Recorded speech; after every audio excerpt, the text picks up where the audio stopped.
A freshman congressman from Florida, Matt Gaetz, has just introduced a bill to the House. Now, sometimes these bills can be really difficult to comprehend for the average layperson, so let's just take it line by line. H.R. 861, line 1, to terminate the Environmental Protection Agency. Well, shit. The EPA has been in the news a lot since January or so, when Trump became president, and has been shitting on it ever since. For instance, when he decided that Scott Pruitt should run it. If you're not aware, Pruitt is the Oklahoma Attorney General who has sued the EPA several times in the past and is currently in the process of suing the EPA right now. What a good, smart pick with absolutely no conflicts of interest. So I guess the bright side of all of this is that if the EPA is destroyed, maybe Scott Pruitt will be unemployed, along with 15,000 other people. A Republican Congress trying to completely eliminate the EPA in 2017 is something that would have been completely unthinkable back when it was created in 1970.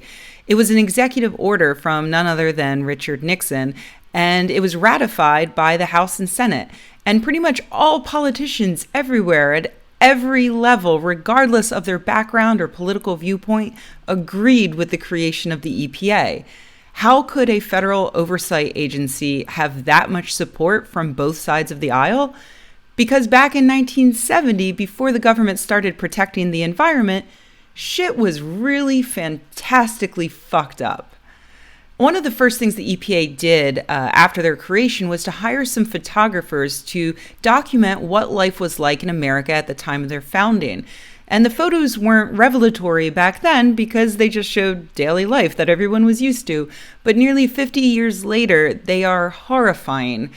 First, because that's how our parents and grandparents had to live. And second, because that's how our children and grandchildren are going to have to live if the EPA is destroyed. The photos include a woman holding a mason jar of tap water from her well that's just black sludge thanks to a nearby coal operation, something that is already pretty familiar due to images coming out of places like Flint, Michigan. In another image, smokestacks pour pollution into the sky from burning discarded car batteries. That factory was shut down thanks to the EPA. In another photo, an abandoned beetle sits in New York's Jamaica Bay, which is marshland that's very important for many migratory birds and other wildlife. Since 1972, Jamaica Bay has been a protected area that's still struggling to recover from heavy pollution. Another image shows a legless man in a wheelchair who is disabled from working in mines but had to wait 18 years to collect workers' comp. And one more, check out this photo of small children playing in a yard while a smokestack towers over them. That smokestack is pumping out arsenic and lead.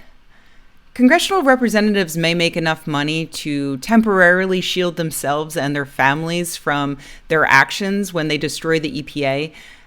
They might be able to buy bottled water shipped in from Fiji or move to areas with no industrial development to poison their lungs. But they won't be able to do it for long because the regulations that the EPA imposes, they touch everything. You know, the water we drink, the air we breathe, it doesn't end up limited to just one area.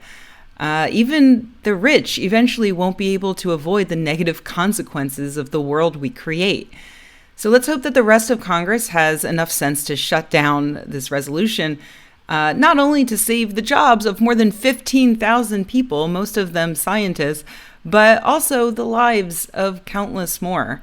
And as always, I'm going to urge you to contact your representatives, especially if they're on the science committee. I've included a link on my Patreon so you can go and check that out and see who your Congress critter is and call them and tell them that this is completely insane.